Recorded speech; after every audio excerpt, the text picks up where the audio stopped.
Hello, everyone, and welcome to the Water Stewardship webinar. My name is Lauren Enright. I'm from SCS Global Services. We're just going to be waiting one more moment while attendees arrive. As a part of logistics for this afternoon's webinar, everyone will be in listen-only mode. A recording of the webinar will be sent to you post the webinar, and in fact, you will have a survey to opt in and answer. Should you have any questions, please type them into the question chat box. We'll do our best to answer them in a timely manner. And should we not be able to answer them in this time frame of the webinar, we will answer them at the end of the webinar in an email to you. So without further ado, I'd like to introduce myself. My name is Lauren Enright. I'm the Program Manager of SCS Global Services. I am delighted to introduce Alicia Dowth, Water Assurance and Water Stewardship Specialist at Blue Matters. I'd like to hand over the mic to Alicia. Hi, good afternoon or good morning to everyone. Again, thank you, Lauren, for the introduction. My name is Alicia, and I'm very happy to be with you today here for this very important topic and webinar discussion. So over the next hour, we'll be exploring the critical role of water stewardship and its benefits for a holistic approach to water management. So today we'll dive into how organizations can implement these water stewardship practices, not only to ensure sustainability, but also to foster that resilience in the face of climate change and all the water-related risks. So thank you so much, Lauren, for the introduction. Throughout today's discussion, I hope it'll provide you with many valuable insights on how we can collectively strengthen our approach to water management, ensuring that water resources are preserved for future generations. So this will be an interactive webinar, meaning we will have 4 poll questions throughout the presentation today. And we hope that you participate as well as we move through this very important topic. So I'd also like to begin with sharing some powerful quotes. So on this slide, you can see that these are just a few of many quotes that highlight what water means to us. Water is seen from many different perspectives, but at its core, water is the element that unites us all. It's the one thing that we all share, regardless of who we are or where we come from. It's our common thread that connects us as human beings and to the planet itself.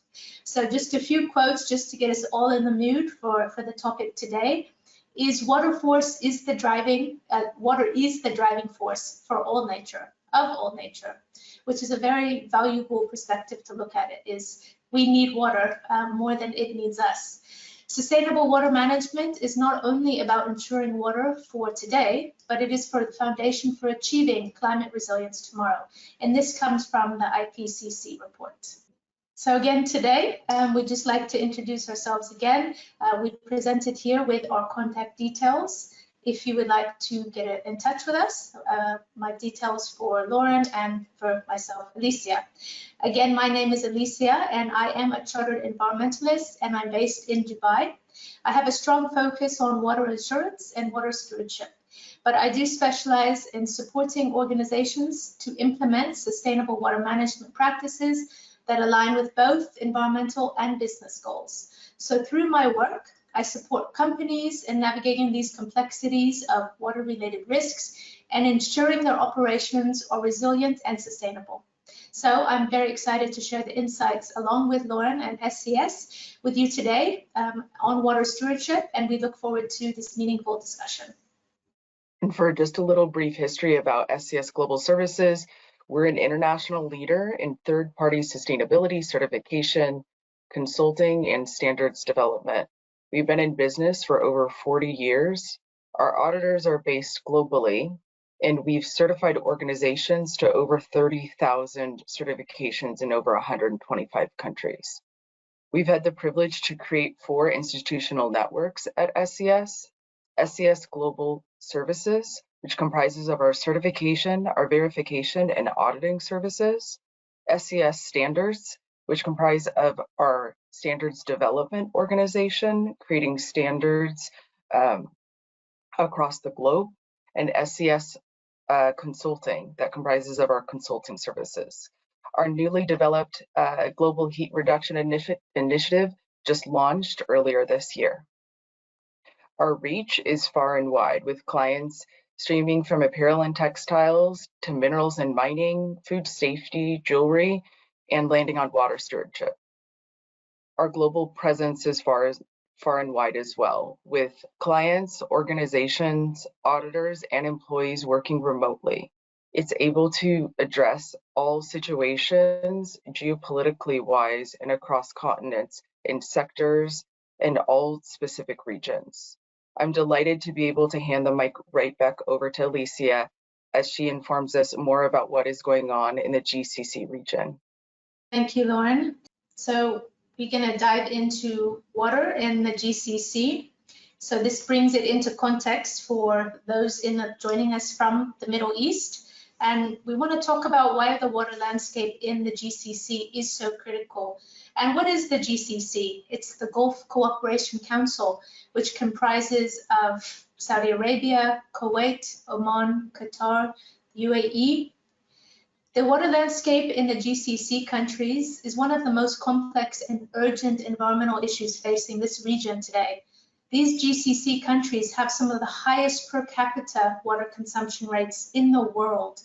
This is driven by a combination of extreme climate conditions that we face, high temperatures, low precipitations, rapid urban sprawl, as well as water-intensive lifestyles.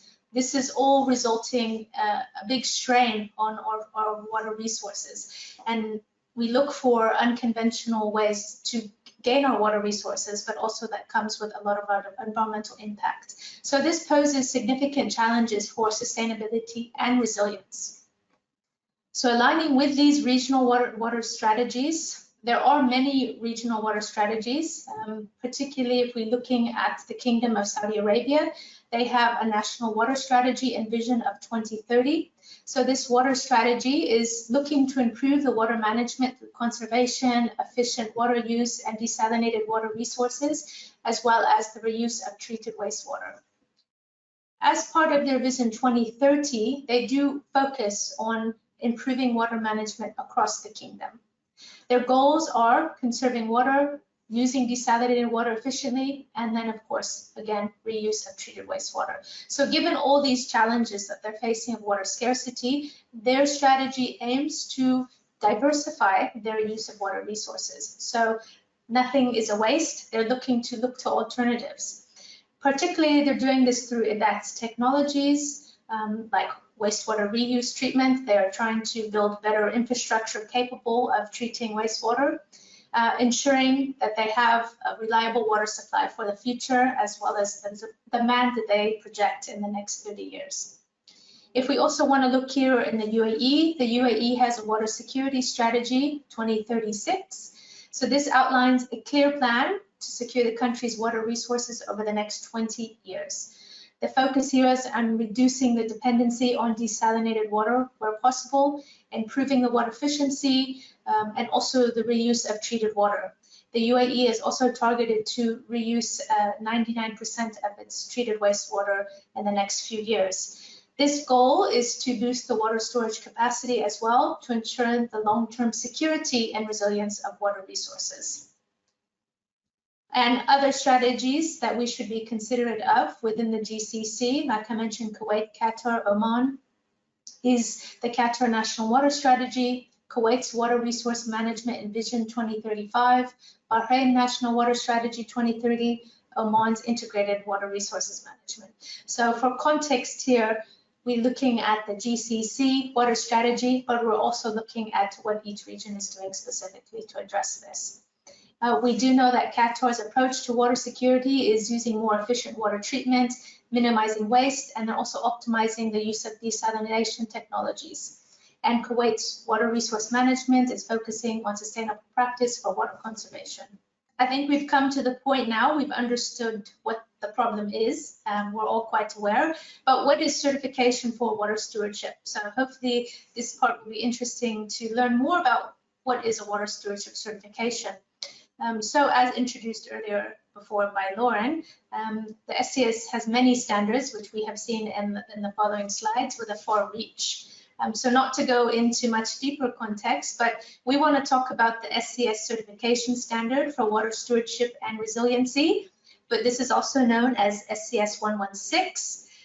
Just to keep it a little bit more concise, but this standard helps guide organizations towards better water management and sustainability practice. So climate resilience and water management are foundational components of any organization's sustainability journey. So SCS certification for water stewardship and resiliency, or SCS 116, allows these organizations to demonstrate their leadership and commitment to responsible water use. We also help with this certification to enable organizations to measure their baseline water performance. They can set measurable, local, and contextually relevant targets. And this part I can stress is really important, is because having those targets, we're able to measure against those. And then you can really demonstrate your water stewardship and resiliency practices, and you can monitor that progress over the year.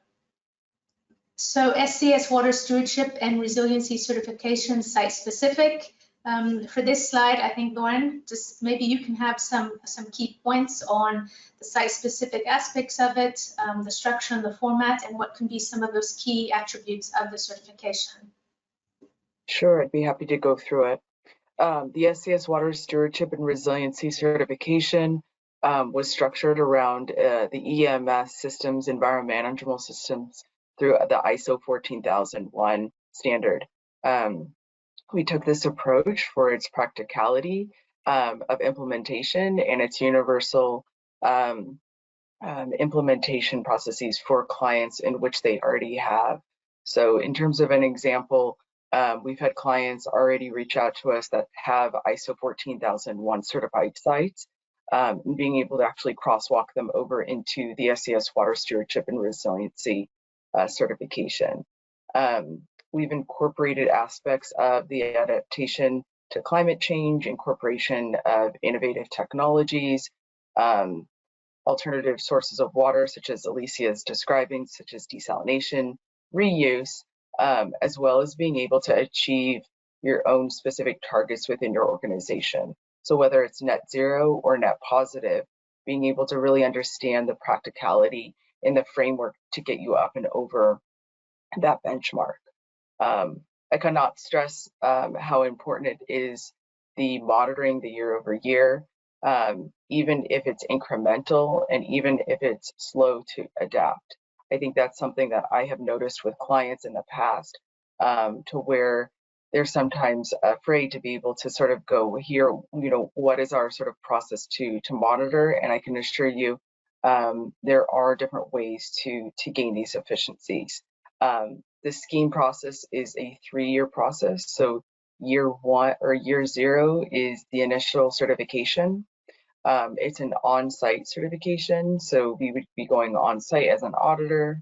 Year 1 and year 2 are surveillance audits. So they're basically remote audits in which we are being able to check and monitor what you have done to sort of update that progress.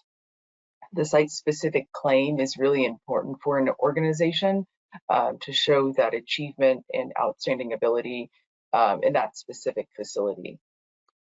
We have had recently clients reach out to us for on-product logos based on that facilities. So if you're wanting an on-product logo such as this one, to the SCS Global Services Water Stewardship and Resiliency certification standard, we'd be happy to put that on a specific product or logo for you. I'll pass it back over to you, Alicia. Thank you so much. And I believe since we were so excited to get involved right into the topic, that we actually, I need to now initiate our first poll question, just to keep everybody involved where possible. So let's ask our first poll question, and hopefully we can hear from you. And our first poll question is here: what motivates you most to participate in water stewardship initiatives?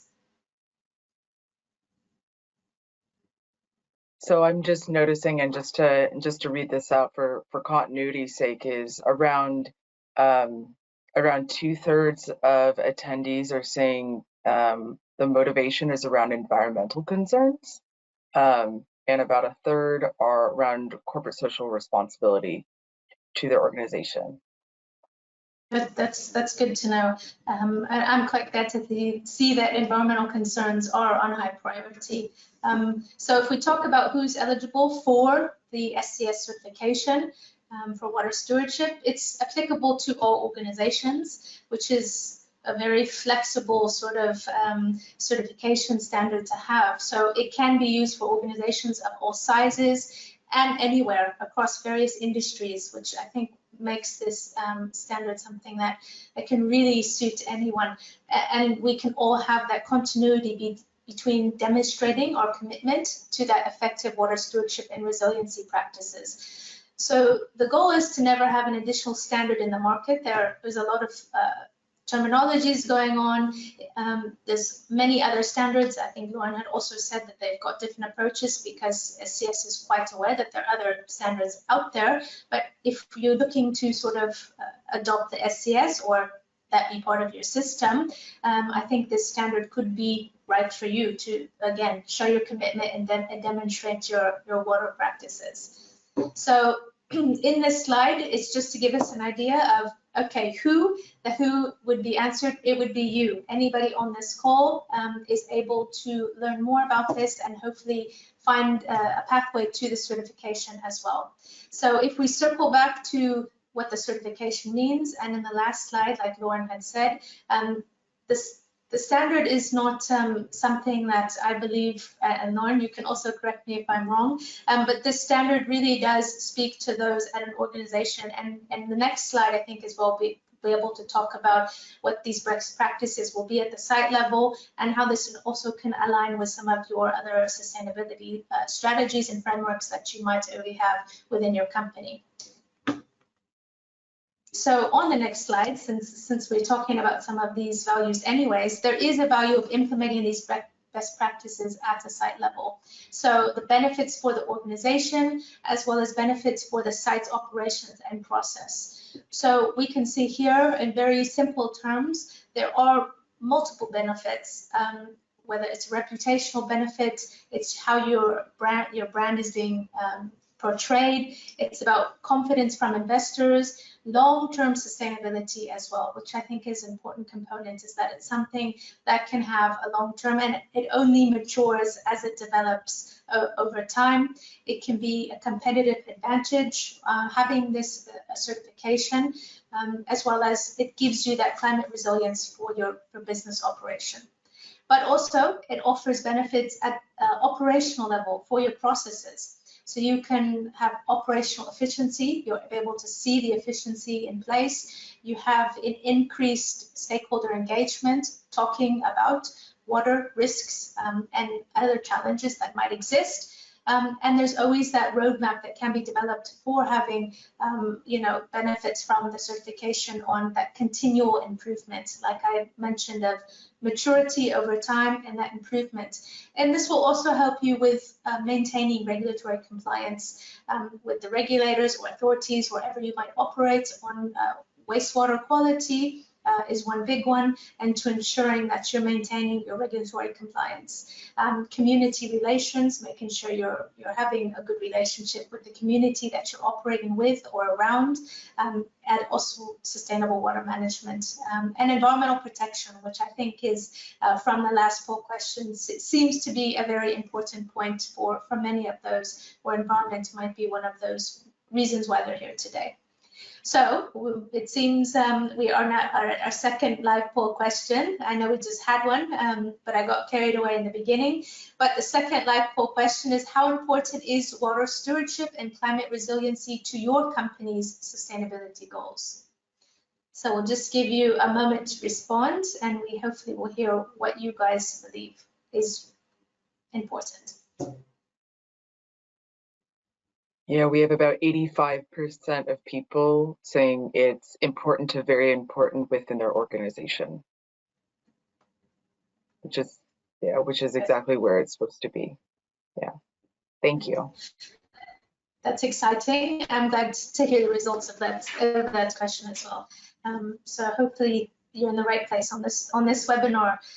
So when we're talking about, now we've talked a little bit about the problems, we're talking about the context of the Middle East. Of course, you know, this could have influence everywhere as each region has its own water security issues that they have to be aware of, and those risks as well. But now we want to understand the physical water risks, and we can break those up into, well, we can divide them in two main categories, which is acute and chronic risks. So acute risks are what a lot of us see when we have maybe events that come and they have severe consequences because of extreme weather. So for example, Saudi Arabia, at certain times of year, they have mostly on the west side of Saudi Arabia, they have high rainfall in a short amount of time that causes a lot of flooding, and that causes a lot of damage as well. And here in Dubai, just earlier this year, I believe in April,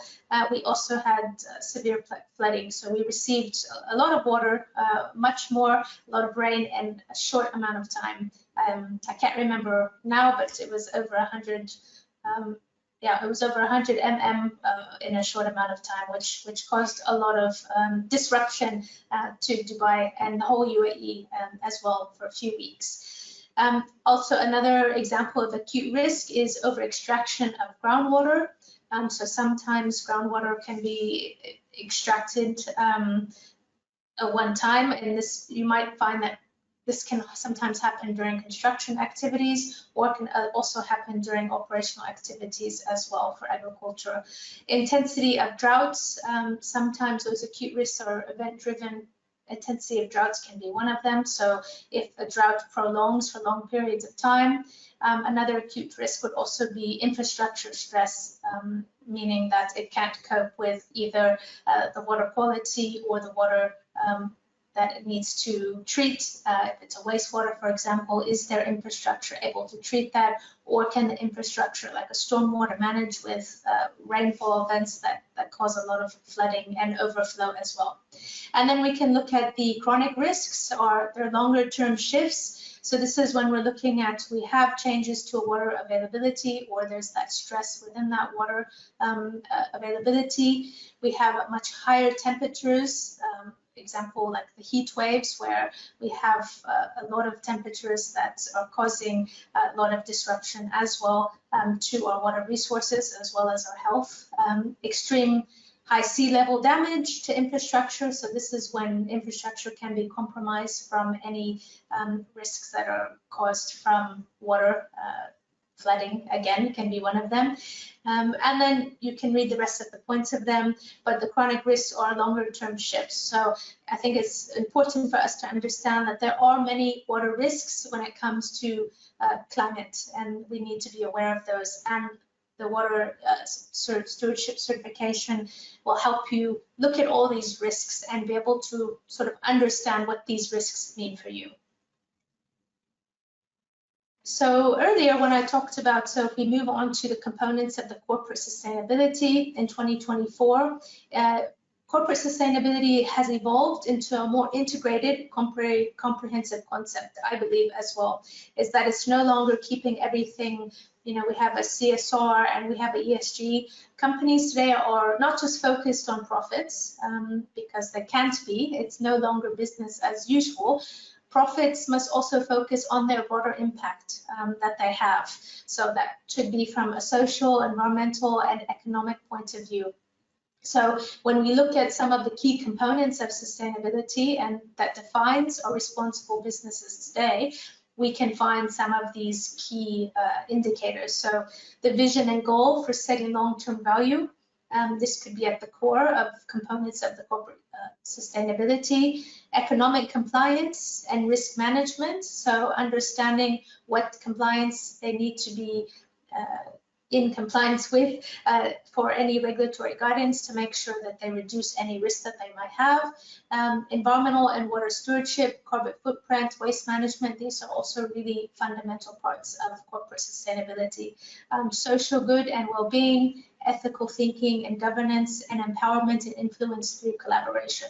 So I think when we look at all these components, we can understand that corporate sustainability has a lot of elements that are really part of the water stewardship certification. So it's not longer, it's not just ticking the boxes and getting the job done.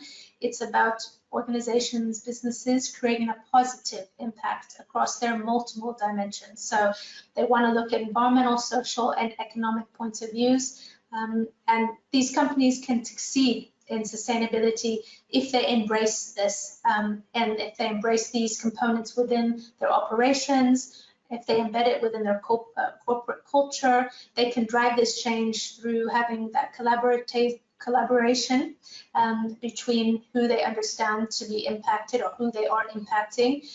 They can adopt innovation technologies, and they can also have that strong ethical foundation of good water stewardship, which has all these encompassing environmental, social, and economic points. So where does, on the next slide of where water stewardship lies in corporate sustainability, if you're wondering how can this be part of that, water stewardship could be that fundamental pillar of corporate sustainability. Because as we face these growing challenges related to water scarcity and quality, it's what we need to look at of water management. So it not only helps mitigate environmental risks, which I think many of you are feel that is important based on our last poll, but it also can help drive that operational efficiency, and it strengthens your stakeholder engagement and your community relationship, because you have a clear sustainability plan where water is considered and it can be adapted and built with resilience. So here, I think this sort of answers of, okay, well, how can water stewardship fit within corporate sustainability? So we can have those targets and commitments like we mentioned before. We have water-related compliance, so making sure that the water quality that's going off of a site is in compliance or above and beyond.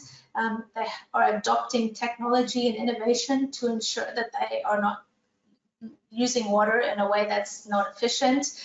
They can also have treatment on site. It can look like many different ways depending on the challenges that the sites might have.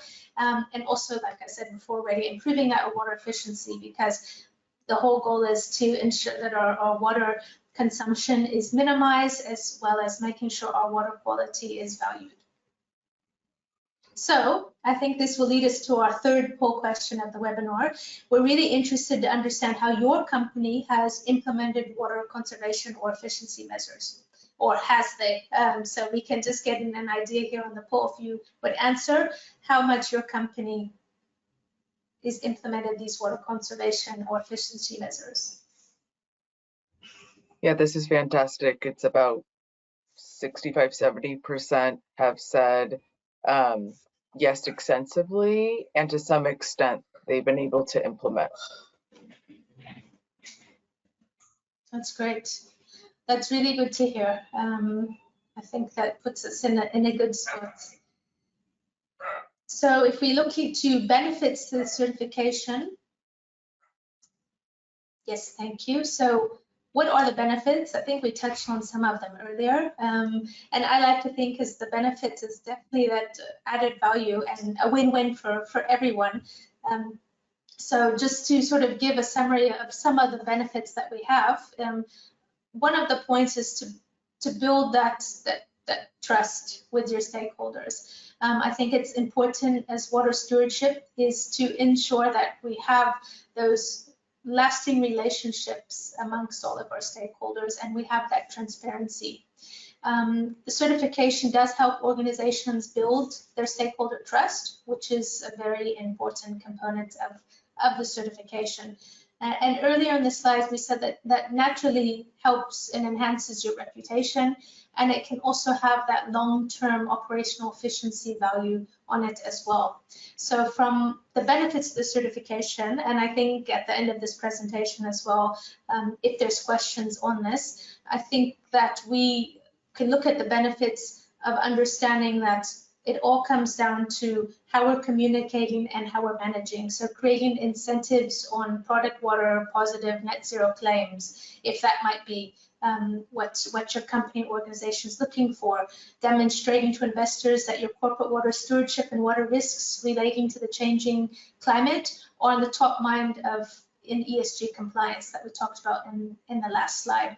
So aligning of water stewardship practices to guard against greenwashing claims and build regulatory compliance. These are all benefits of having a certification to sort of help you ensure that you can communicate, demonstrate, and commit. So I think that was the key points, and on the other slides we'll also get into some of that at the end of it. But just to give sort of a look on what the certification would look like for those who might be interested on some of the components of it. I believe that Lauren, maybe you're happy to take us through some of these key components, so we know if organizations would like to start off with that, but also what they can look to achieve if they want to go above and beyond just the basic certification level. Yeah, thank you for that, Alicia. The certification is built off of a risk and impact and an opportunity level. So risk, being able to really look within your own portfolio internally and externally to what risks you will endure, and then being able to really understand those impacts, again, internally on your organization and externally on your stakeholders, should they be suppliers, customers, investors in your own watershed. We incorporated trailblazers because I really believe in the opportunistic side of where actually water performance and water stewardship can take us. In really integrating it into a water energy nexus and understanding how are these components really susceptible into how we understand both GHG emissions, waste, and water. I'm coming from an assurance level perspective here at SES, being able to sort of understand a lot of these components at an organization, and really found it necessary to incorporate these specific trailblazers to the certification. So we incorporated natural habitat and biodiversity impacts, which we're already seeing organizations being able to introduce and implement at their organizations. So really going into invasive species, habitats, wetlands, being able to understand sort of flora and fauna and how that really impacts our own watershed, for erosion, for buffering zones, nature-based solutions, such as incorporating bioswales, and being able to sort of really understand sort of from a natural and holistic biomimicry perspective, how we can use nature for us and not necessarily against us. So being able to sort of let nature take the lead. Incorporated innovative technologies to really be able to sort of see, understand, and act on how innovative tech can help us in the long term. So yes, to desalination and to water reuse, but also sort of looking above and beyond and going where sort of other adaptation measures such as AI, such as sensors, such as sort of using even platforms from satellite imagery and being able to really understand how sort of even alternative sources of water can help you integrate much more holistic ways to generate extra forms of use at the end of the day. So it's not just sort of looking at sort of, you know, being able to deplete your own aquifer and groundwater, or being able to just rely on your local municipality. Water circularity is a major thing here in the United States where I sit. A lot of amazing water reuse and water circularity is going on in San Francisco right now and all across the US. And I'm excited to see more and more of water circularity in the Middle East. And so that was a necessary component within the standard to sort of have that trailblazer to be able to go above and beyond in water circularity. We also put in targets for net zero and net positive water use, because water positive is becoming a bigger and bigger topic that more clients are approaching us about, in its own framework and capabilities, and actually how can we use sort of a fundamental methodology to be able to really understand how can you go into a water positive by replenishing your own water. I can go more into depth on that if you have any questions around that. Water quality was incorporated because I'm noticing and have seen a lot of different organizations adhere to BOD and COD, so it's like biological and chemical oxygen demand, as well as pH, as well as the necessary sort of components that a municipality would look at in terms of water quality.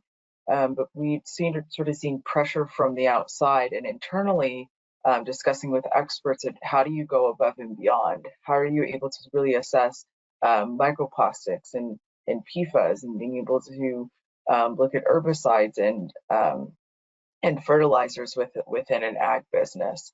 So we sort of said, yes, that's necessary. Let's be able to sort of incorporate that, in which I'm happy to elaborate more on those specific indicators. And last and not least is community engagement, which I think is very important at the end of the day, in terms of not looking across the world to be able to say, you've created an impact in another country, which is fantastic, but being able to say you've made an impact right outside your fence or your walls, your facility, whether you're in an affluent area or you're in a marginalized or lower income area. I think that ability to impact the community and be able to engage them and create an open dialogue between the two is really invaluable. I'll pass it back over to you, Alicia. Thank you. Those are really relevant and I think exciting categories to look forward to in the trailblazer category. So thank you for taking us through those, just to give everybody an understanding of what they can expect. But we might be wondering now, achieving certifications, what does that mean? I think we've been sort of touching upon this throughout the whole presentation, is that community engagement, as well as we're talking about trust and truth, right? So what information are we sharing?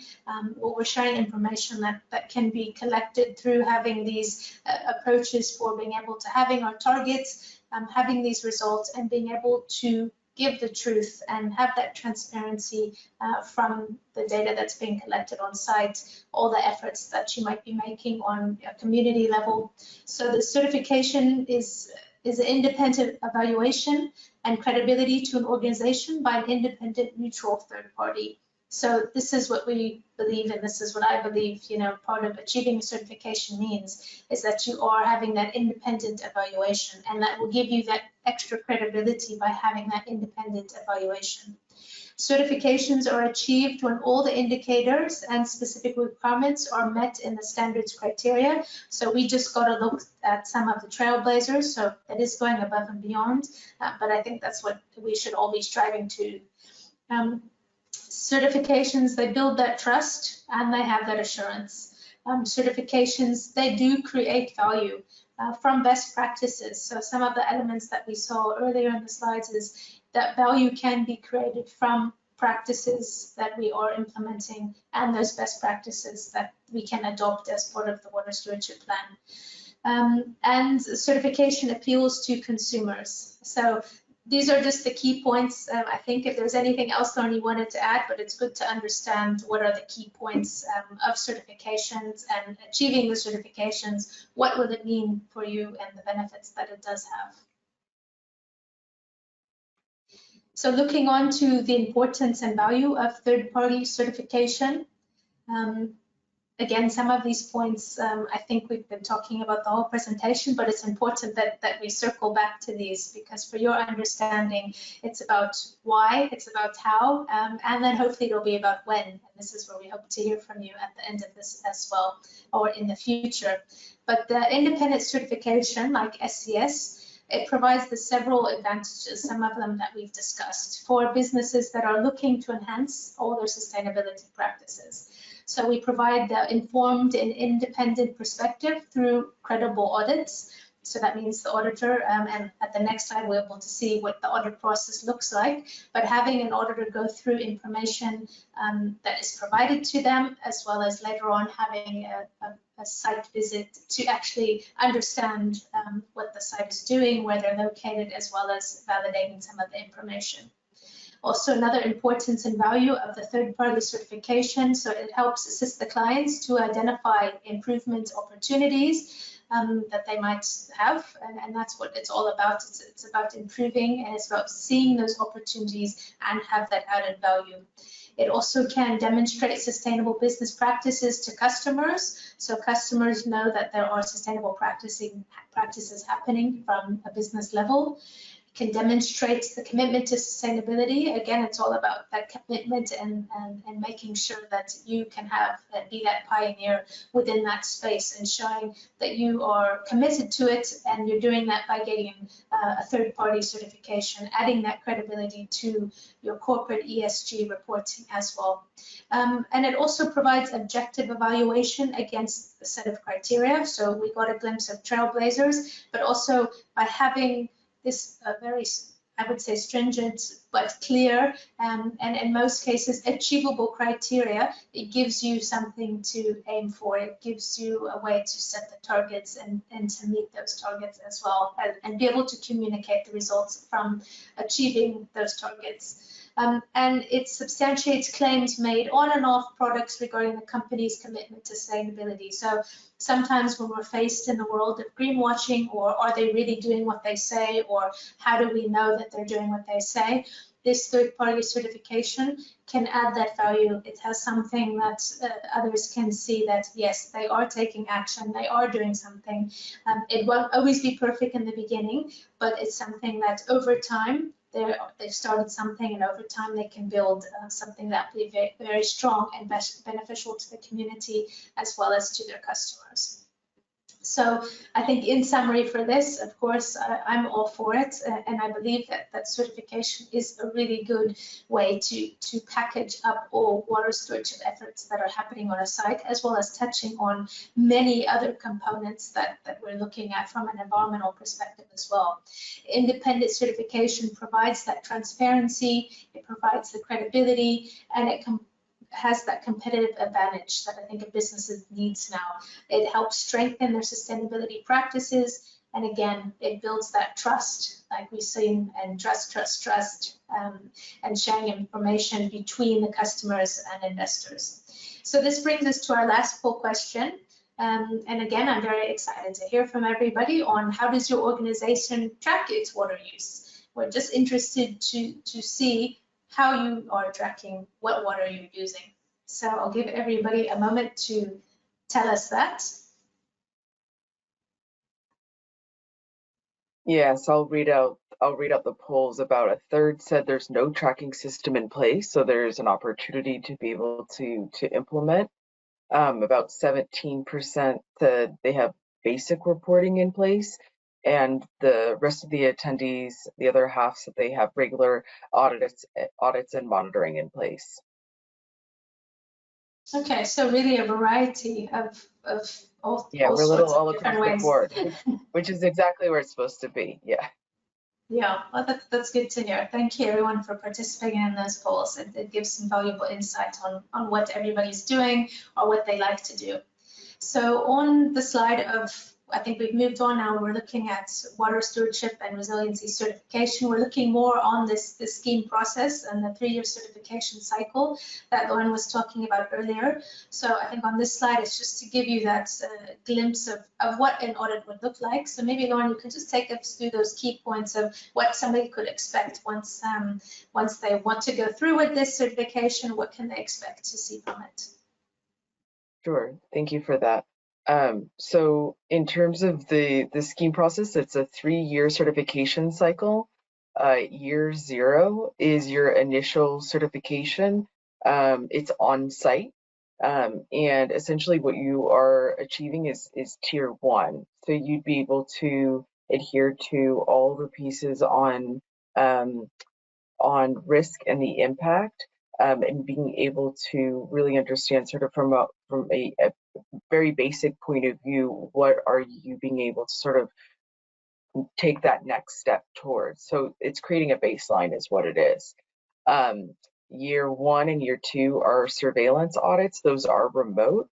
So just in terms of how we do them, there'd be online. We'd be able to receive and review your documentation prior to. Again, during year 1 and year 2, we are looking for that progress and monitoring year over year.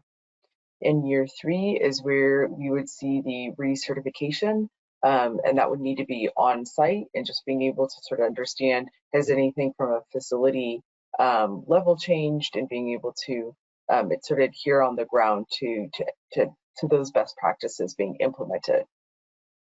You'll notice as optional on the bottom of this slide are all the trailblazers, because we've noticed that trailblazers are sort of incorporated in and out of an organization, so it's not necessarily sometimes adherent or advantageous to include a certain trailblazer within your organization specific facility, say in a certain region, where it's very advantageous and necessary to implement it in a different part of the region. So we're not having necessarily those trailblazers as a core piece of the standard, because we want you as an organization and client to be able to decide and choose based on regionality and based on your own impact, how that is actually going to be the best fit and achieve in certainty for your guys's clients and consumers.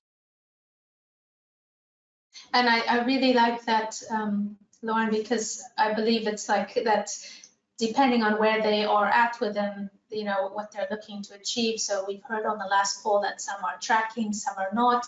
So this is why I believe the certification and the SCS 116, you know, can suit everyone, because it doesn't matter where you are at. This will give you something to, you know, to strive for and go above and beyond over time. So it never gets boring, I would say, because there's always something that you can do more and more. So thank you for that. And of course, we're going to be closing out the presentation in a few moments, but we just want to put it out there again that, you know, we're happy to talk at any time if you're interested to seek this certification as well. So this is just to give you an understanding of what you can expect.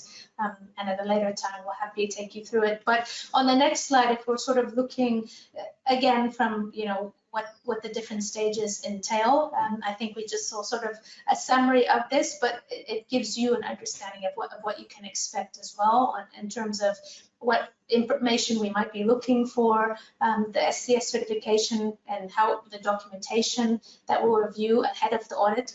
This is what we initially said. So that way we're making the most use before the audit, going through the information. So when we visit the site, we're making the most use of looking around, talking to people, as well as ensuring that we're just verifying and validating the information that we were able to see earlier. So these DES, the stage 1 was the DES audits, and that is that review of all the documentation for all the applicable indicators depending on the different tier that you want to achieve, including these documents. So they're listed here for reference. Of course, this presentation will be shared, so you can also look back on these. And then the stage 2, which Lauren just nicely explained as well, is those audits that happen after the document is reviewed. So this is just to give you an idea of sort of the SCS package when it comes to the water stewardship and resiliency certification and that process of what you can expect. Anything you wanted to add here, Lauren? I think it's very clear, and hopefully people get excited when they see that there's a lot of opportunity at having this certification on site, and giving you a bit of a flavor of what it's going to look like. Yeah, I'll add one piece. I think our is that second bullet point around scope and system boundaries. I think that's extremely important at SCS when we're looking at a specific site. Know that this is site specific, and we are looking at creating other standards around, as you expand from your site and looking at your supply chain. But in terms of really sort of understanding that system boundary, we incorporated on the site. So really understanding what are sort of those components around your facility. So essentially, we're not wanting, unless it's necessary and needed, to be able to expand your system boundary to incorporate, say, natural habitats or biodiversity if it's not necessarily necessary, and that facility is sitting on a city block in the middle of a bustling metropolitan city, which it doesn't make sense to. Whereas it might make sense to incorporate that system boundary and expand it slightly in a different situation to be able to sort of understand how am I having an effect on the watershed from a naturalistic point of view.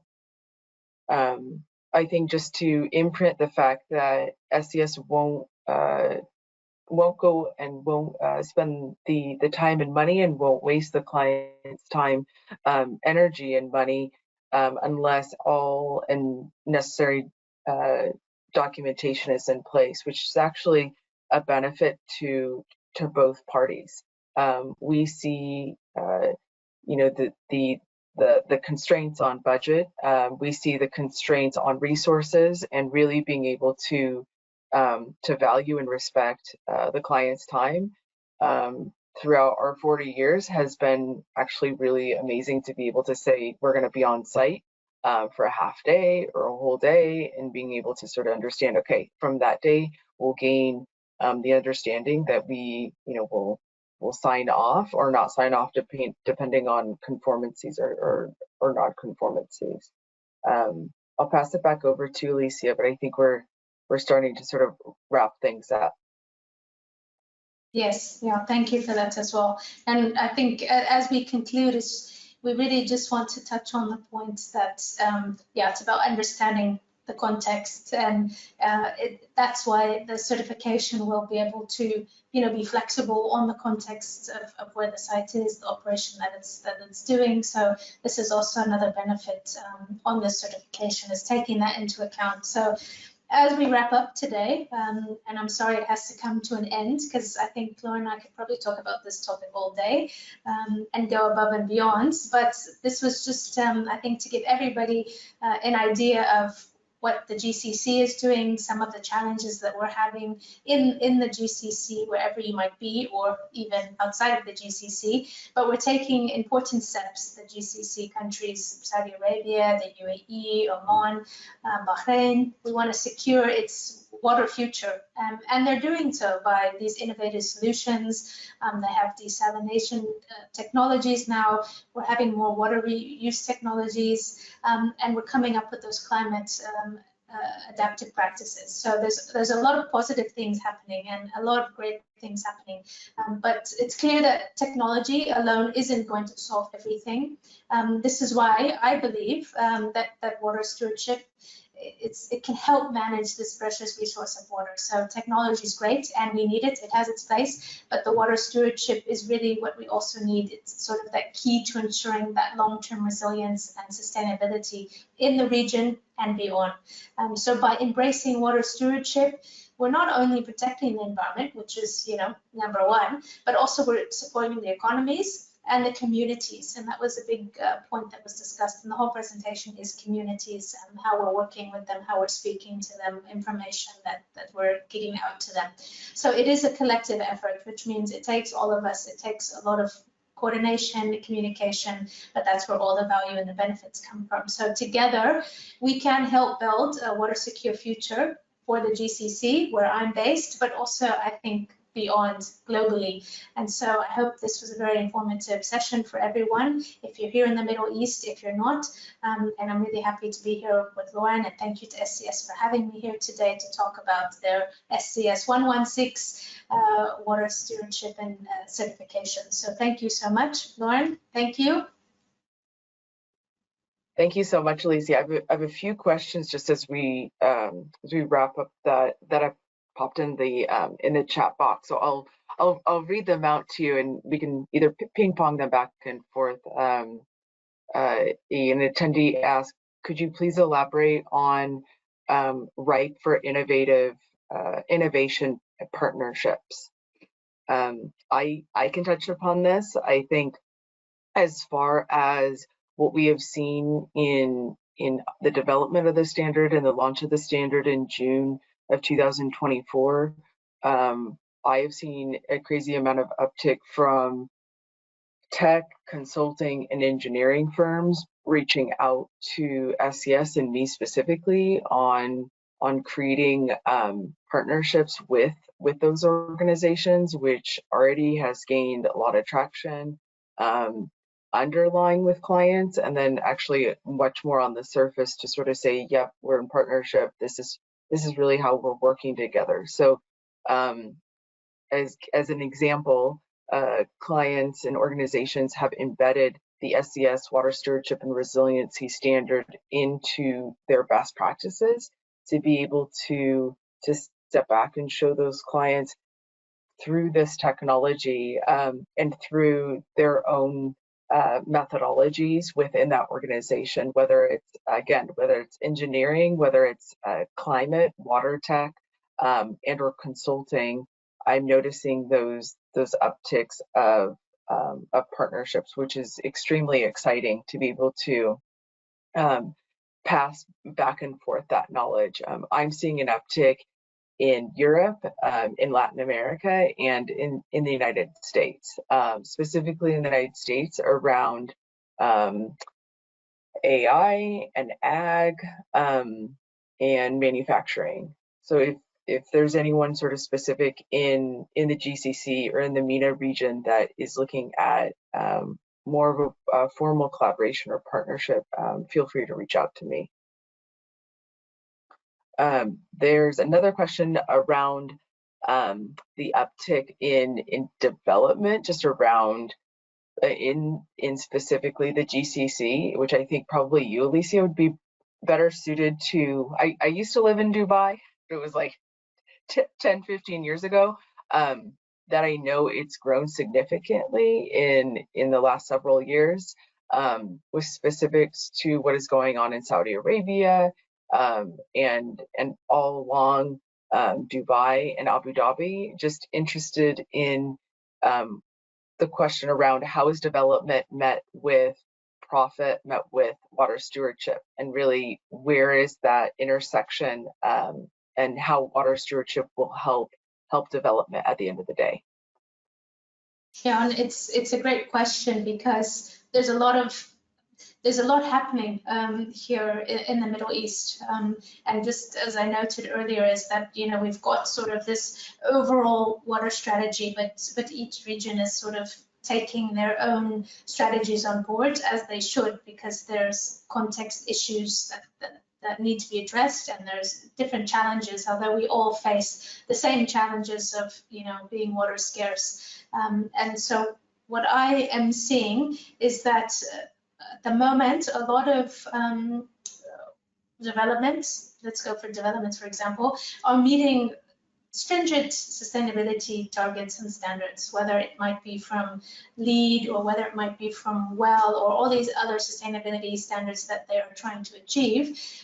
They're often left not fulfilling any sort of holistic water management past that point.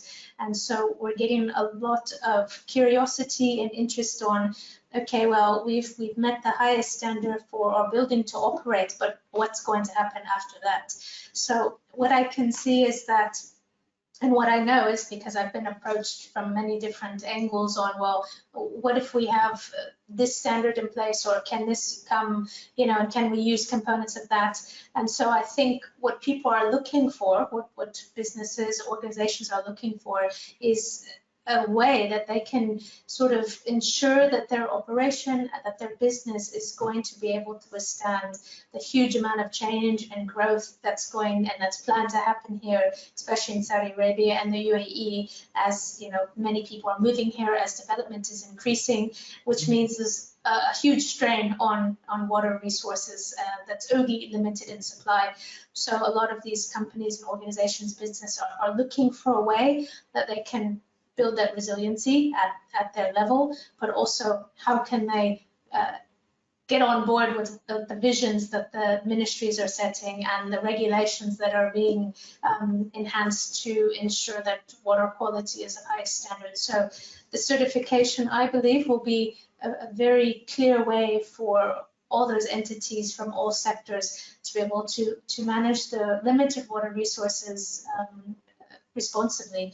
And so what I see is that in the next 5 years, there'll be a track of water reporting will be more of a mandatory. At the moment, it's more voluntary, but I think that is something that will be coming because it's needed as we develop, as we grow, as our water resources don't really increase, our technology does, but our water resources, they're going to be the same. We're just seeking different ways to maximize and get the benefit from our technology. So I hope the certification will be that approach to help these business organization companies manage the water stewardship, manage their water in a responsible way, as well as being able to communicate how they're doing that and learn from others as well. And I do see a lot of people are starting to talk. They want to learn from others. What are others doing it?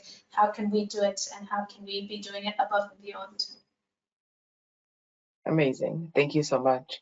Another person asked for contact details, so we'll be able to get those to you.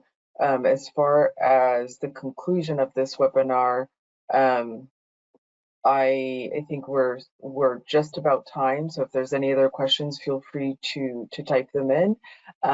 If not, we will be following up with a recording, which I think will come out either probably tomorrow, based on the fact of where you guys are located geography-wise, as it's still morning here on Pacific time.